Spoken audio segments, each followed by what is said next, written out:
사랑하는 이글스필드 가족 여러분, 11월 4일 수요일입니다. 날마다 우리를 새롭게 하시는 좋으신 우리 주님께서 여러분과 함께 하시기를 소망합니다. 오늘 우리가 함께 나눌 말씀은 예레미야 15장 1절에서 9절까지의 말씀입니다. 구약성경 1074쪽입니다. 예레미야 15장 1절에서 9절까지의 말씀입니다. 말씀을 읽겠습니다. 여호와께서 내게 이르시되 모세와 사무엘이 내 앞에 섰다 할지라도 내 마음은 이 백성을 향할 수 없나니 그들을 내 앞에서 쫓아 내보내라. 그들이 만일 네게 말하기를 우리가 어디로 나아가리요 하거든 너는 그들에게 이르기를 여호와께서 이와 같이 말씀하시니라. 죽을 자는 죽음으로 나아가고 칼을 받을 자는 칼로 나아가고 기근을 당할 자는 기근으로 나아가고 포로될 자는 포로됨으로 나아갈지니라 하셨다 하라.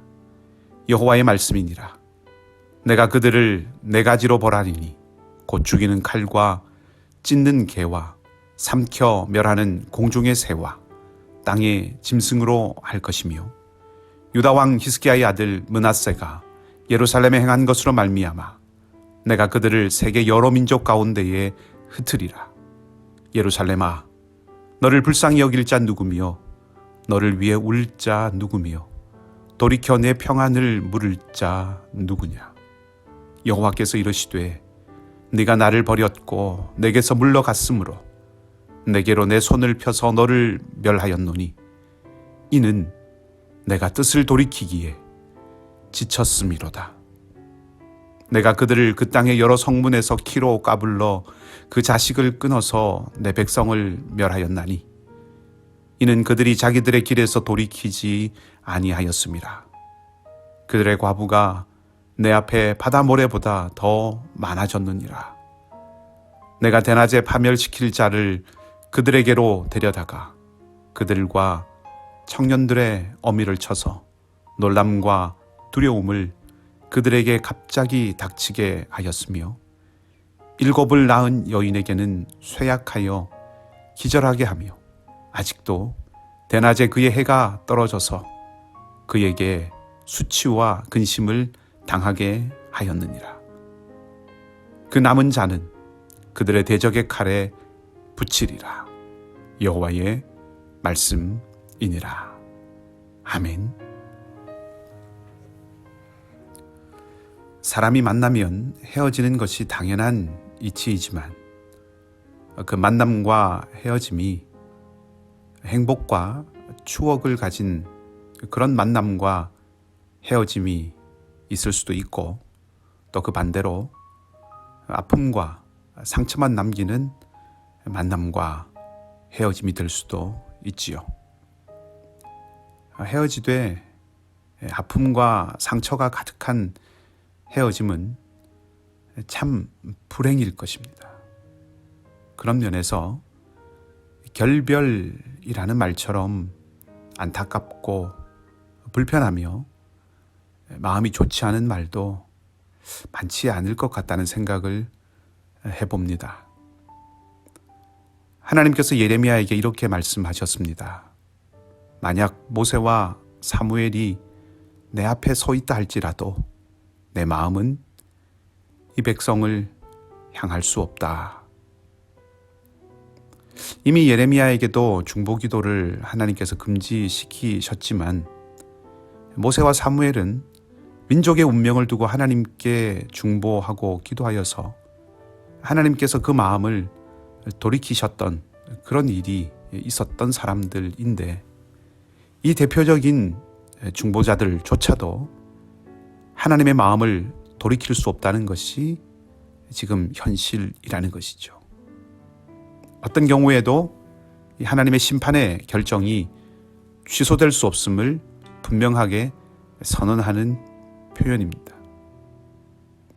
그들을 내 앞에서 쫓아 내보내라 이렇게 마치는 1절 마지막에 영어 성경인 NIV 성경은 그들이 가도록 하라 하는 말을 덧붙이고 있습니다. 유다를 향한 하나님의 마음을 엿볼 수 있는 표현이죠. 이 말을 받아 2절에서 사람들이 묻습니다. 어디로 가야 하는가? 하나님이 답하시지요.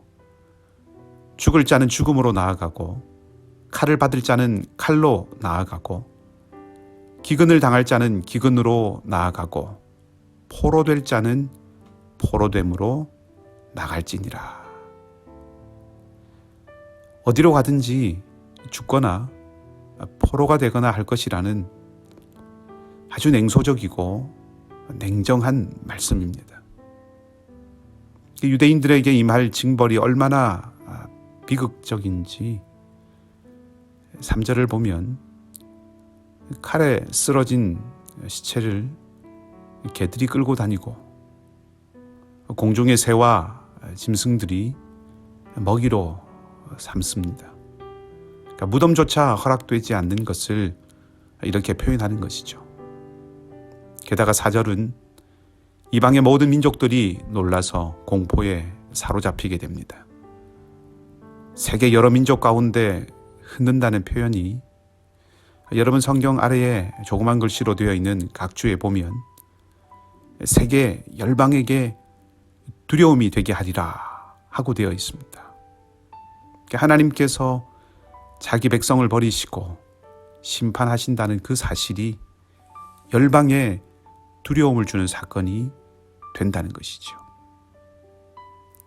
5절 이하는 예루살렘의 멸망을 말하고 있는데 가슴 아픈 것은 5절에 나오듯이 예루살렘을 위하여서 불쌍히 여기는 자도 없고 울어줄 사람도 없고 동정을 베푸는 자도 없고 슬픔을 위로해 주는 자도 없습니다.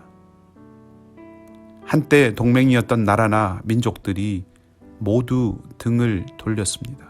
아무도 없는 것입니다.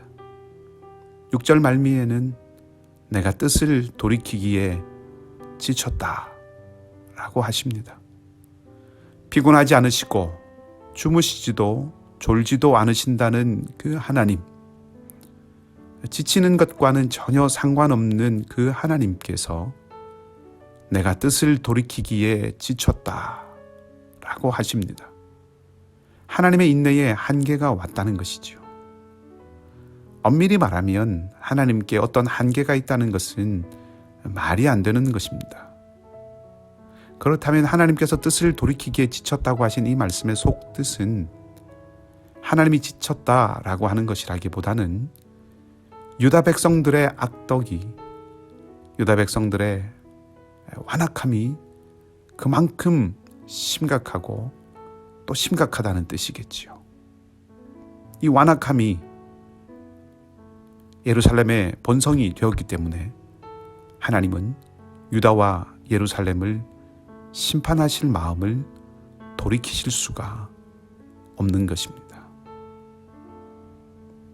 이 예루살렘의 멸망, 엄청난 재앙들을 8절과 9절이 말하고 있는데 남편과 자식을 잃은 아내와 어머니의 비탄, 특히 바다 모래라는 표현이 나오는데 그것은 마치 아브라함에게 약속하셨던 후손에 대한 말씀을 생각나게 합니다.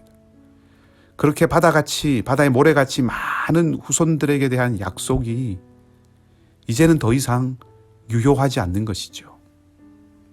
8절 중반에 보면 유다를 정복하려고 오는 점령군이 얼마나 강력한지 이들이 놀람과 두려움에 사로잡힌다고 말하고 있습니다.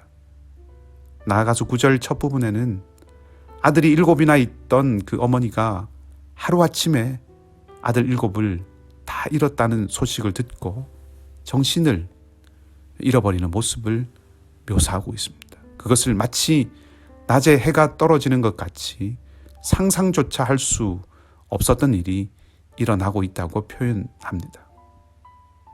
그래서 많은 아들로 인해서 자랑스러워하고 또 많은 사람들에게 부러움의 대상이었던 이 어머니가 이제는 그것을 다 잃어버리게 됩니다. 하나님이 완전한 멸망을 선언하고 계신 것이죠. 한마디로 두렵고 떨리는 마음으로 읽을 수밖에 없는 본문이고, 안타깝고 안타까운 마음으로 읽을 수밖에 없는 유다와 예루살렘의 모습입니다.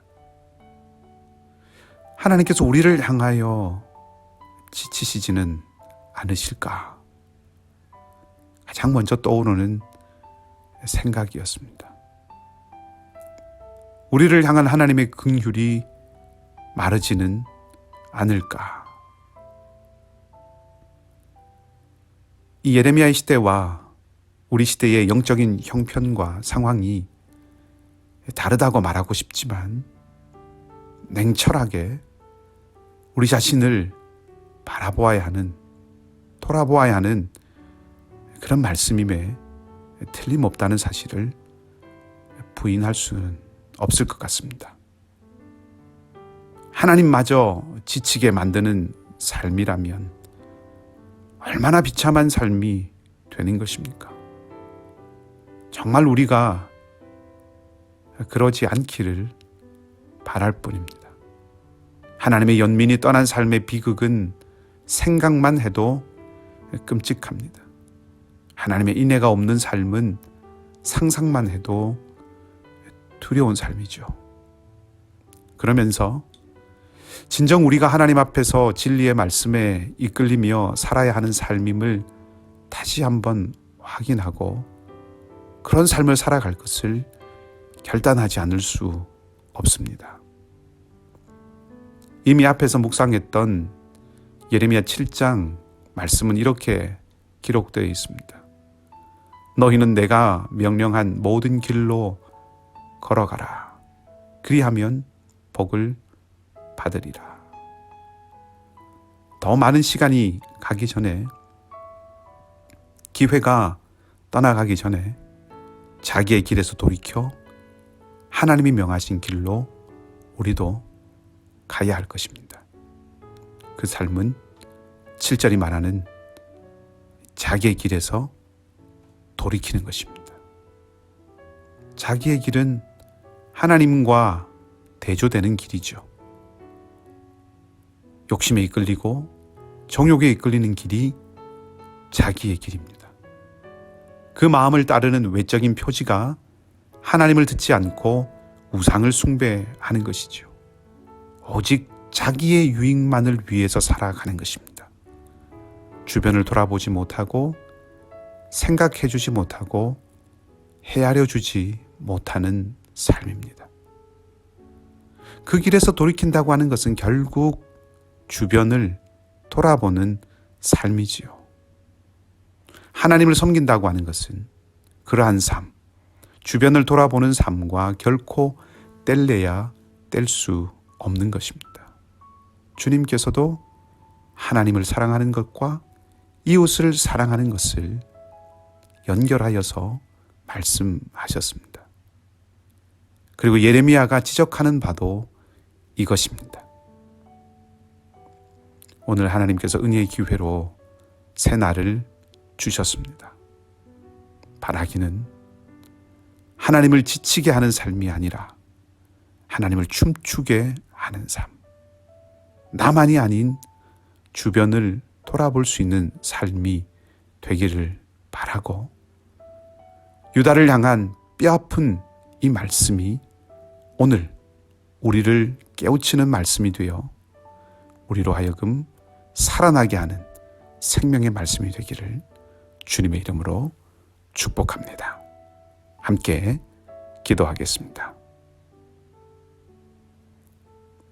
슬픔이 있지만 그 속에 소망을 심어 놓으셨고, 아픔이 있지만 그 속에 치유를 감춰두신 좋으신 하나님 아버지, 모든 것이 오직 하나님의 은총의 손길 아래에서만 가능하다는 것을 다시 한번 고백합니다.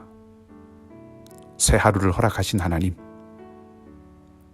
어제까지의 우리의 아픔과 약함을 동이 서에서 먼 것 같이 뒤로 하게 하시고 소망과 새 힘으로 함께하여 주시옵소서.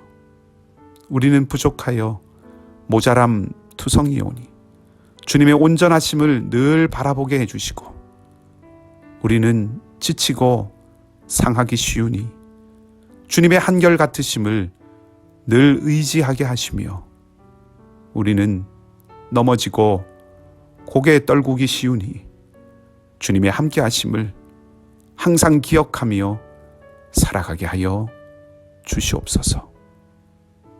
살아가면서 우리를 찢기게 하고 상하게 하고 낙심하게 하고 분노하게 하며 모나게 하는 많은 것들이 우리 주변에 도사리고 있습니다.